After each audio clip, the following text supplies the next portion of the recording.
MA द्वितीय वर्ष चतुर्थ पेपर नगरीय बोर्ड। नगरों की उत्पत्ति और विकास के कारण। तो नगरों की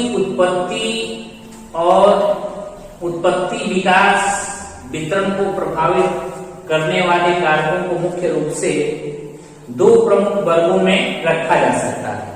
पहला है भौतिक कारक और दूसरा है मानवीय कारक। तो भौतिक कारक क्या है, इसको जाने आप। भौतिक कारक ये है कि नगर पूर्णतः जो है एक मानव निर्मित भूदृश्य है और इसके उत्पत्ति स्थल के चयन एवं उसके भावी विकास में भौतिक कारकों का प्रत्यक्ष या परोक्ष तौर पर योगदान होता है।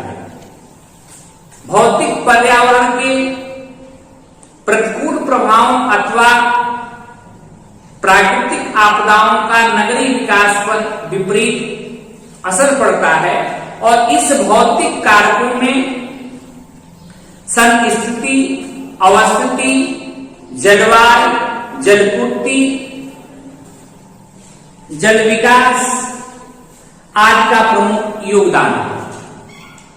तो संस्थिति का अभिप्राय उस स्थान से होता है जहां नगर स्थित होता है या जिस पर यह फैला होता है और इसी नगर की उत्पत्ति और विकास में महत्वपूर्ण भूमिका ये लोग निभाते हैं।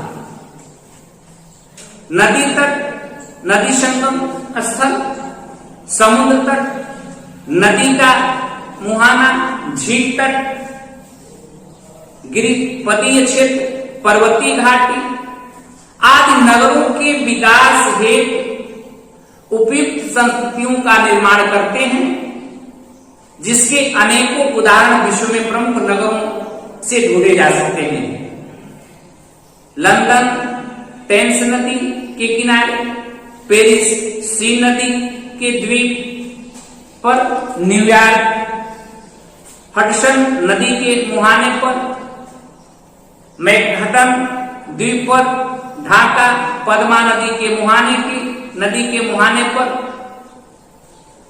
खार्टूम सफेद और नील नदियों के संगम पर, शिकागो मिशिगन झील के किनारे पर, मद्रास समुद्र तट पर, हरिद्वार पर्वतीय क्षेत्र में और देहरादून पर्वतीय घाटी में संस्कृतियों के उपयुक्त उदाहरण हैं। नगर का फैलाव उसकी स्थिति की आकृति से भली बात प्रभावित होता है, परंतु आधुनिक समुन्नत प्रौद्योगिकी से नगर की संस्कृति का बहुत ही कमियों को दूर किया जा सकता है। अवस्थिति का अर्थ है कि आसपास के क्षेत्र में नगर की स्थिति अथवा उसके सापेक्षिक संबंध से, और इसके अंतर्गत जो है नगर के इर्द गिर्द फैले क्षेत्र को धरातलीय विशेषताओं का अध्ययन किया जा सकता है और उसकी स्थिति का मूल्यांकन उसके चारों फैले विस्तृत क्षेत्र के परिक्षेत्र से किया जा सकता है। अवस्थित क्षेत्र के उपजाऊपन, संसाधन क्षमता, अभिगम्यता आदि का नगरीय विकास पर स्पष्ट प्रभाव देखा जा सकता है। तो विश्व के सभी महत्वपूर्ण नगर जो हैं अपनी अनुकूल अवस्थिति के विकास को प्रेरणा प्राप्त कर रहे हैं। जलवायु जो है नगरों के उद्भव एवं विकास में महत्वपूर्ण योगदान देती है। तो सामान्यतः समशीतोष्ण तथा उपोष्ण जलवायु नगरों के विकास के लिए मानी जाती है, जबकि उष्ण शुष्क एवं अति शीतल जलवायु इसमें कारक होती है। उष्ण प्रदेशों में जलवायु की उग्रता को कम करने के लिए नगरों की स्थिति समुद्र के समीप अथवा पहाड़ी भागों में पाई जाती है। नगरों में जनसंख्या के भारी जमाव और उद्योगों के संकेंद्रण आदि के कारण पर्याप्त मात्रा में ताजे जल की आवश्यकता होती और यही कारण है नदी, झील, ताजे जल की ऐसे जल से प्राकृतिक स्रोत नगरों की संस्कृति उपयुक्त माने जाते हैं। आज विश्व के अनेक नगरों में पेयजल की आपूर्ति दूर दराज के से बड़े बड़े पाइपों, कृत्रिम जलाशयों, भूगर्भिक जल, समुद्री जल के परिष्करण आदि द्वारा की जा रही है। और नगर में उपयुक्त जल निकास अवस्था से नगर की स्वच्छता, नगरीय पर्यावरण और नगर निवासियों का स्वास्थ्य प्रभावित होता है। और यही कारण है कि मोहनजोदड़ो आदि प्राचीन नगरों से लेकर आधुनिक बृहत्तम नगरों में इस पर विशेष ध्यान दिया जाता है। और इसके अभाव में प्रदूषण का खतरा बढ़ने लगता है और नगरीय जीवन नारकीय हो जाता है। नदियों के किनारे, समुद्र तट और समुचित ढलान वाले क्षेत्रों में जल विकास को अधिक सुविधा पाई जाती है, जिसके कारण नगर विकास के ये उपयुक्त संस्कृतियां मानी जाती हैं। दूसरा आपका है मानवीय कारक। तो मानवीय कारक में भी 5 क्षेत्र आते हैं। सबसे पहला क्षेत्र है क्षेत्रीय आर्थिक आधार, दूसरा है राजनीतिक एवं प्रशासकीय अनिवार्यताएं, और तीसरा है वैज्ञानिक एवं प्रौद्योगिकी विकास, और चौथा है कार्यात्मक आधार, और पांचवा आपका है जनांत्रिकी एवं सामाजिक विकास स्तर। तो अब मानवीय कारक क्या है?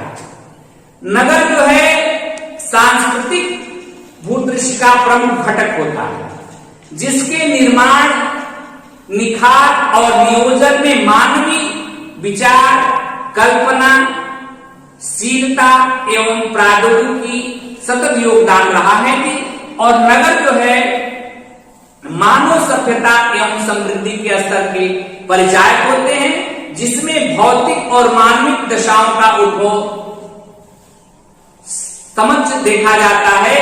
और नगरीय विकास से संबंधित मानवीय कारकों को हम जो है प्रमुख 5 वर्गों में हम क्या कर सकते हैं, विभक्त कर सकते हैं। तो पहला आपका है क्षेत्रीय आर्थिक आधार।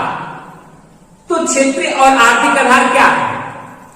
नगर के उद्भव एवं विकास में उसके प्रभाव क्षेत्र के आर्थिक आधार का प्रमुख योगदान होता है।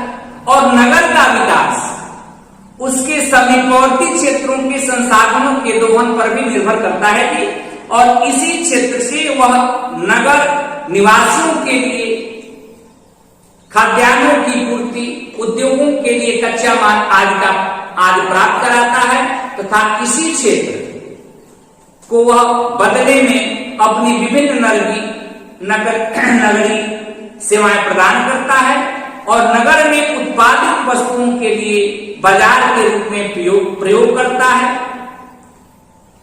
और यही कारण है जो नगर जितना ही बड़ा होता है उसका प्रभाव क्षेत्र उतना ही विस्तृत होता है और उसका आर्थिक आधार भी उतना ही सुदृढ़ होता है। दूसरा आपका है राजनीतिक एवं प्रशासकीय अनिवार्यताएं। तो कभी कभी राजनीतिक एवं प्रशासकीय आवश्यकताओं की भी नगरों के उद्भव विकास में प्रमुख भूमिका होती है।